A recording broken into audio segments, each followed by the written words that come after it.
ہیں تو ڈائیورسٹی اور انکلوسیوٹی ہوتی ہے. ہم مختلف لوگوں سے بات کر رہے ہیں, ہم ان کے ویو پوائنٹس لے رہے ہیں, ہماری سمجھ اور ہماری ورلڈ ویو چینج ہو رہا ہے. وہ بہت بہتر چیز ہے. ہماری میوچل انڈرسٹینڈنگ بڑھ رہی ہے, ہماری اکنامکس بڑھ رہی ہے, ہماری نوکریوں میں لوگ آئیں گے, یہ ڈائیورسٹی لائیں گے, امپروو کریں گے اکانومی کو, بزنس کو, ٹریڈ کو.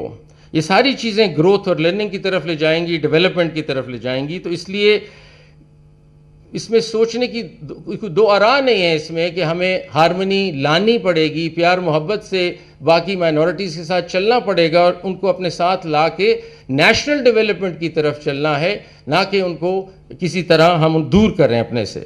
اور ریورس میں جب آپ ریلیجس انٹالرنس آ جائے اگر, تو پھر کیا نقصانات ہیں؟ ایک دم کانفلکٹ اور وائلنس شروع ہو جائے گا معاشرے میں, جو آپ نظر آ رہا ہے, آپ کو دیکھ رہے ہیں. The minute you bring in religious intolerance, you will have conflict and violence in the society. Violation of human rights will start. Obvious باتیں ہیں, اس میں میرا خیال سوچنے والی بات نہیں ہے. سوشل ڈویژن پیدا ہوگی اس کمیونٹیز کے بیچ میں, ڈفرینسز آئیں گے, اور اکنامک ڈیٹیریوریشن ہوگی, کیونکہ سب کی کاسٹ ہے. اس سارے وائلنس کی, سب کانفلکٹ کی کاسٹ ہے, اکنامک کاسٹ ہے, وہ بڑھے گی, آپ کا ملک اور پیچھے جائے گا. برین ڈرین ہوگی, لوگ یہاں سے چلے جائیں گے, وہ کہیں گے بہت زیادہ فساد ہے یہاں, بہت کانفلکٹ ہے, یہاں سے ہم جاتے ہیں کسی اور ملک چلے آتے ہیں. تو برین ڈرین آپ کی ہونے لگ جائے گی. آپ ڈیولپمنٹ اور انوویشن کو روک رہے ہیں, آپ ڈیولپمنٹ اور انوویشن کو روک رہے ہیں, کیونکہ آپ لڑائی کر رہے ہیں ہر وقت, آپ تو لڑتے ہیں سارا دن. تو کیا انوویشن ہوگی اور کیا قسم کی ڈیولپمنٹ ہوگی؟ میرے خیال میں یہ بہت ضروری سوچنا پڑے گا آپ کو.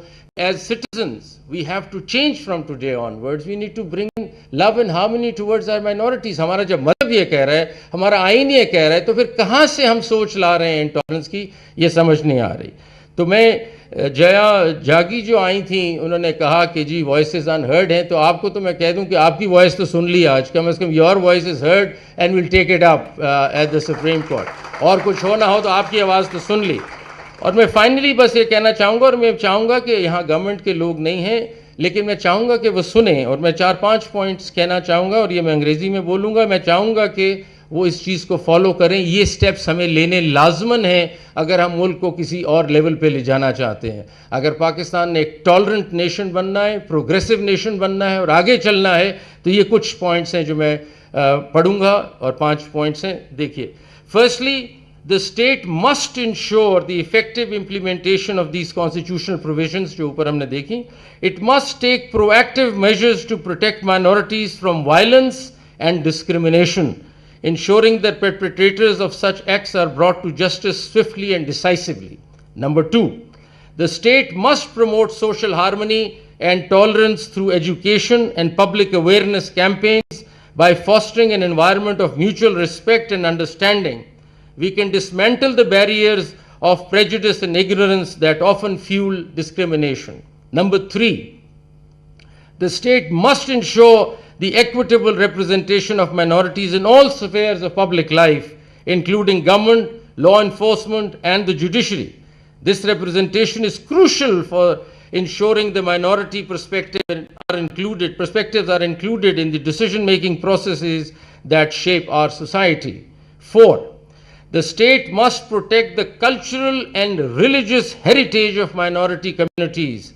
This involves preserving places of worship, supporting cultural events, and recognizing the contributions of minorities to the nation's rich tapestry of history and culture. And lastly, the state must provide avenues for redress and support for minority communities facing injustice. This includes establishing commissions or bodies tasked specially with addressing minority issues, ensuring that their voices are heard and their grievances addressed. And this is what I think the state has to follow and do and take it further. And in the end, I will just quote Dalai Lama for that, and I think he's explained it also beautifully. He says, and Dalai Lama says, "My religion is very simple. My religion is kindness." Thank you.